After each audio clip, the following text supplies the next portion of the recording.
पासरहूँ जाहू रघुराई, पंपा सरहूँ जाहू रघुराई। तह हुई है सुग्रीव मिताई, तह हुई है सुग्रीव मिताई। हे राम जी, आपको सीता यदि चाहिए तो आप पंपा सरोवर जाइए, वहां सुग्रीव मिलेगा, उससे आपकी दोस्ती होगी और सारे बंदर मिलकर के भक्तिमती माता जानकी को ढूंढ ले आएंगे। ये सबरी कोई पढ़ी लिखी थी? कोई ज्योतिष शास्त्र का ज्ञान था? कोई कुंडली फल चक्र निकालती थी क्या? कौन सा ज्ञान था? कौन सा ऐसा बल है सबरी के पास कि सारे संसार को रास्ता दिखाने वाले राम को ये रास्ता दिखा रही है? याद रखना, ये कोई और बल नहीं, ये भक्ति योग का बल है। कौन सा बल है? ये भक्ति की शक्ति है। ये छत्तीसगढ़ भक्ति की भूमि आज आसक्ति की भूमि बन गई। जिस छत्तीसगढ़ में राम कथा का जन्म हुआ, सबसे पहले धरती पर राम कथा कहां हुई? इसी छत्तीसगढ़ में राजिम में लोमस ऋषि ने काक भुसुंडी को भगवान की कथा सुनाई है, राम कथा सुनाई। राम कथा की जन्मभूमि छत्तीसगढ़ है, याद रखना। ये छत्तीसगढ़ राम को जन्म देने वाली महतारी कौशल्या की जन्मभूमि है। ये छत्तीसगढ़ राम की कथा को जन्म देने वाली राम कथा की जन्मभूमि है।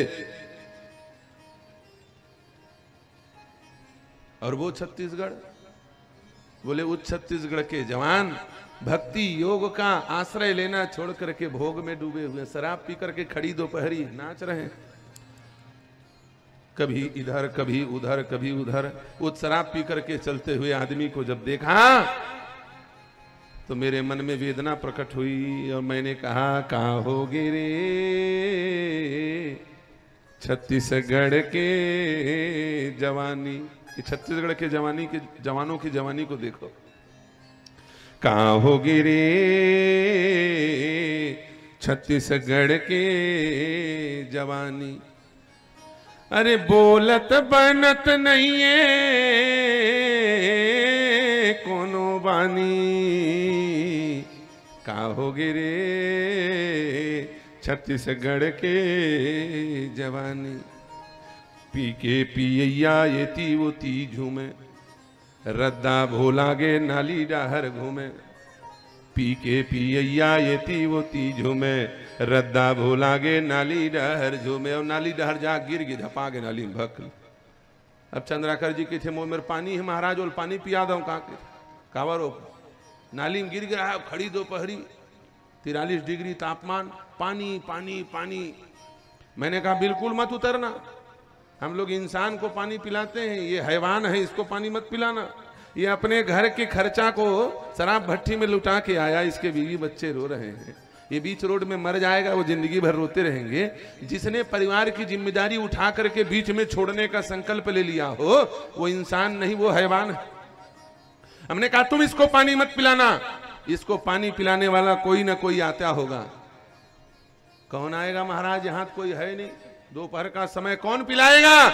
मैंने कहा चिंता मत करो, कोई ना कोई आता होगा, इसका जात सगा जो इसको पानी पिलाएगा। अब उतने में उसका एक सगा आ गया। पी के पियैया होती होती घूमे, रद्दा भोलागे नाली डहर झूमे।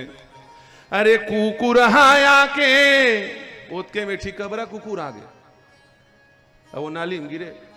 अब वो ऐस और लेफ्ट राइट कैसे कैसे करी से ठीक गोल लटांगी सब कहा करी भगवान जाने। वो पानी पानी कहत रहते हैं, बिल्कुल चुप्पे हो गए वो। अरे कुकुर हाया के पियावा थे पानी, का हो गे रे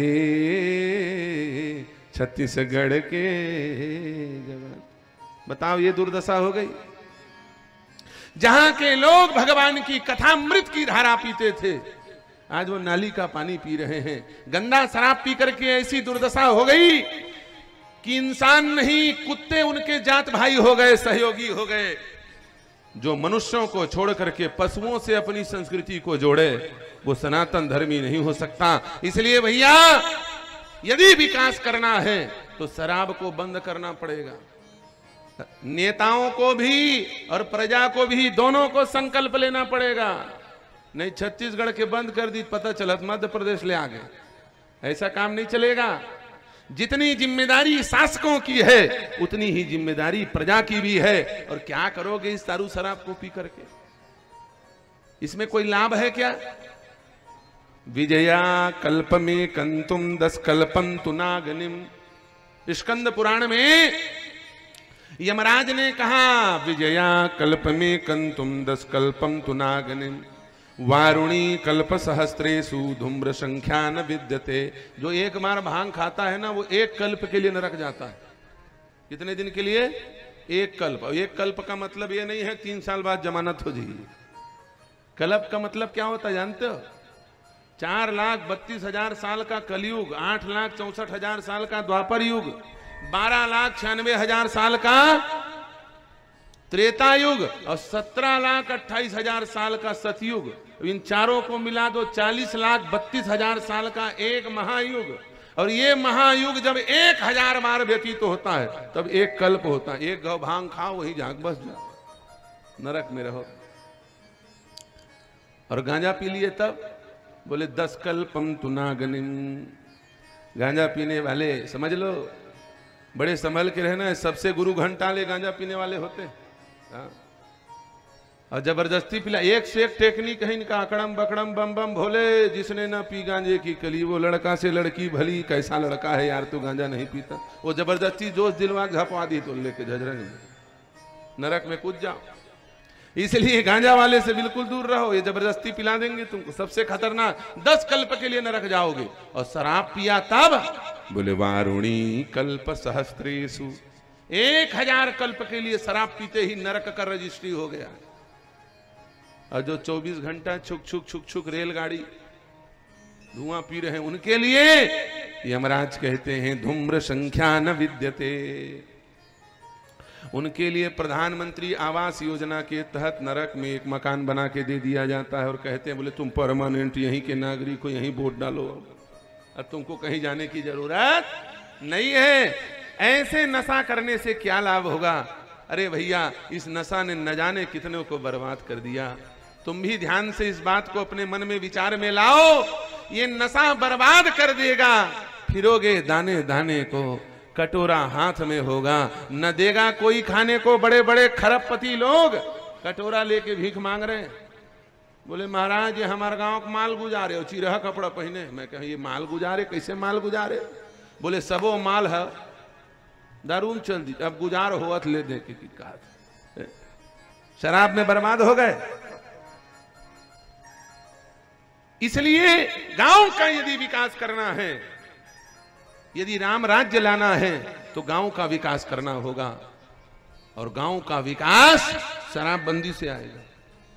जब व्यक्ति मदिरा का परित्याग करेगा तब वह श्रमजीवी बनेगा।